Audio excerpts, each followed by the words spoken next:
Saudara-saudari terkasih, apakah saudara sudah memulai hari ini dengan penuh sukacita dan punya niat untuk berbuat baik meskipun kecil? Semoga Tuhan memberkati niat baik saudara. Mari kita hidup sepenuhnya, karena hidup itu memang luar biasa. Hari ini masih seri tentang Camino de Santiago de Compostela. Dan hari ini saya ingin berbagi tentang perjalanan hari yang kelima, yaitu perjalanan dari Caldas de Reis menuju ke Padron. Jaraknya juga lumayan, 22 km. Tetapi para peserta Camino hari yang kelima ini lebih percaya diri. Tentu karena sudah 4 hari berjalan, hari kelima tinggal 2 hari lagi, mereka justru mempunyai semangat tambahan. Dan dalam perjalanan ini kami menikmati pemandangan alam yang luar biasa. Karena kami melalui banyak perkebunan anggur yang luas membentang. Dan pemandangannya luar biasa.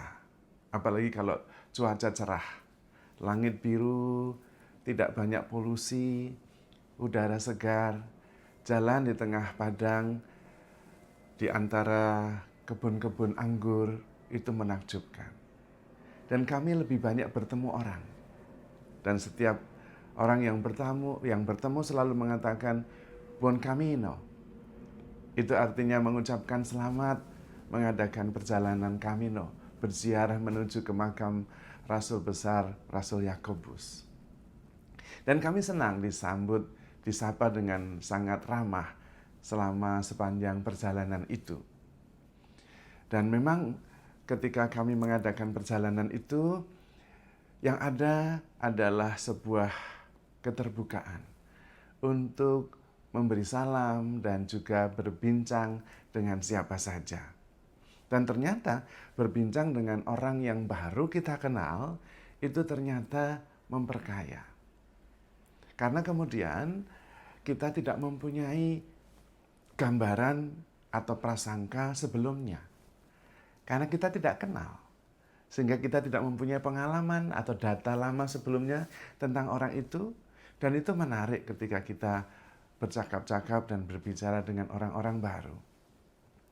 Dalam perjalanan ini saya sendiri bertemu dengan seorang bapak yang kurang lebih umurnya di atas 60 dan anaknya perempuan yang kurang lebih umurnya 20-an. Mereka jalan berdua. Dan pada waktu itu saya jalan sendiri dan kemudian agak bingung mencari belokan yang mana. Ada 2 belokan. Dan kemudian saya mengambil belokan yang ke kiri, ternyata keliru. Dan bapak ini kemudian memanggil, Amigo, amigo. Saya heran, apa ini? Saya balik, oh rupanya dia memanggil saya. Dan kemudian kami ngobrol, ternyata dia berasal dari Meksiko. Karena itu dia panggil saya amigo. Dan ketika saya tahu apa artinya amigo, wow, saya merasa senang. Karena amigo itu berarti panggilan sayang, yaitu temanku, my friend. Mungkin dia itu adalah kebiasaan panggil orang tidak dikenal dengan amigo. Tetapi bagi saya itu berarti sekali. Maka kemudian kami mengadakan perjalanan bersama dan bercerita. Dan menarik sekali.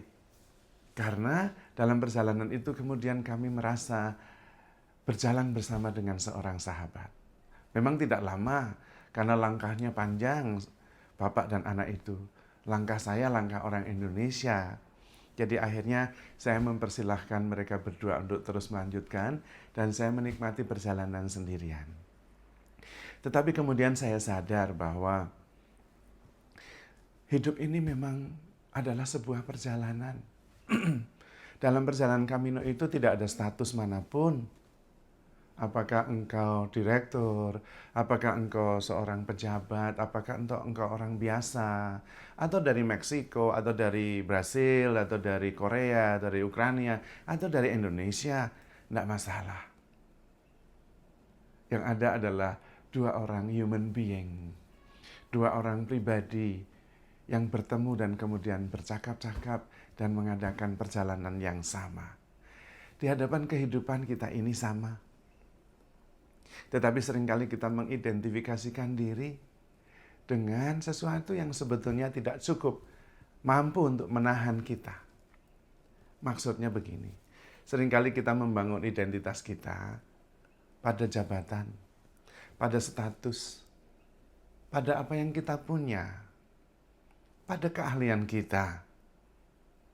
Tetapi semuanya itu tidak cukup kuat, tidak cukup dalam untuk menopang kita dalam waktu yang cukup panjang. Misalnya, saya mengidentifikasi diri, membangun identitas berdasarkan kemampuan saya main gitar misalnya. Dan kemudian saya terkenal sebagai pemain gitar terkenal. Tapi suatu ketika bisa saja saya mengalami kecelakaan, lalu tidak bisa main gitar lagi. Apakah berarti kemudian saya hancur? Dan memang banyak yang kemudian hancur. Karena tidak membangun identitas berdasarkan sesuatu yang lebih dalam. Hanya berdasarkan keterampilan. Ada yang membangun identitasnya berdasarkan apa yang dia miliki. Ketika dia memiliki segala-galanya, dia hebat, dia percaya diri, dia menjadi baik sekali. Tetapi ketika semuanya hancur, hancur juga hidupnya. Tidak bisa bangkit lagi. Demikian juga membangun dirinya dengan keterampilan olahraga misalnya. Pemain sepak bola yang hebat. Atau petinju yang wow, tak terkalahkan. Tapi itu tidak lama. Suatu ketika kemampuannya hilang, tidak seperti dulu lagi. Dan banyak yang kemudian hancur hidupnya. Kita perlu membangun sebuah identitas yang dasarnya jauh lebih dalam. Bahwa kita adalah kekasih Tuhan. Kita adalah orang-orang yang dicintai oleh Tuhan. Kita adalah cahaya. Kita adalah cinta. Kita adalah kedamaian. Kita adalah terang yang membawa harapan.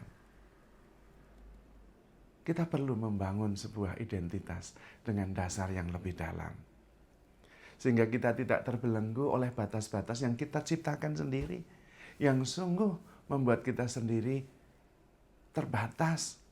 Kadang-kadang terbelenggu. Dan kemudian malah kita tidak bertumbuh. Sehingga ketika bangunan identitas yang kita susun hancur, kita tidak bisa bangkit kembali. Maka mari kita belajar dari perjalanan hidup kita ini. Kita itu sama. Sebagai pribadi, sebagai manusia, sebagai ciptaan Tuhan yang begitu dikasihi oleh Allah. Maka mari kita terbuka. Semakin mampu menerima apa saja. Mengharapkan apa saja. Menjalani kehidupan dengan penuh syukur dan sukacita. Karena hidup itu menakjubkan. Dan di dalam Tuhan, kita bisa mendapatkan segala-galanya. Maka mari kita bersyukur, bersukacita, dan memancarkan harapan, antusiasme, kasih, damai. Karena kitalah sukacita yang kita cari sendiri. You are the happiness you are looking for. Because you are love. Maka saudara-saudari terkasih, handle yourself with care. Because you are love. Tuhan memberkati.